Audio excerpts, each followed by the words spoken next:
ஒரு பெண் வந்து நீ வேணும்னு நினைக்கிற வரைக்கும் மட்டும்தான் உனக்காக எதையுமே தியாகம் செய்வான். நீ வேண்டான்னு முடிவு பண்ணிட்டா உன்னையே தியாகம் பண்ணிட்டு போயிடுவான். இதுதான் அடிப்படை. இது ஜென்சி கிடையாது, நம்ம ஜெனரேஷன் கிடையாது, எனக்கு முன்னாடி ஜெனரேஷன் கிடையாது.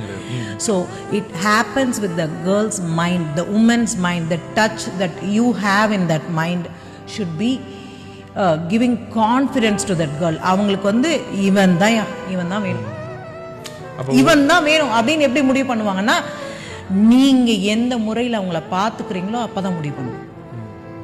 நான் வந்து உங்களை டெய்லி கால் கழுவி விடுங்க, பொண்டாட்டிக்கு காஃபி போட்டு கொடுங்க, பாத்திரம் கழுவி கொடுங்க, அதெல்லாம் சொல்லல.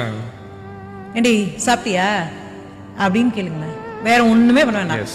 நீ பேர் சொல்ல வேணாம், கண்ணே மணியேன்னு கொஞ்சம் வேண்டாம், நீ ஒண்ணு ஏண்டி சாப்பிட்டியா அப்படின்னு அதட்டி கூட கேளுங்களேன். நீங்க சாப்பிட்டியான்னு கேட்டது ஒரு மிகப்பெரிய சேஞ்ச் கொடுக்கும்.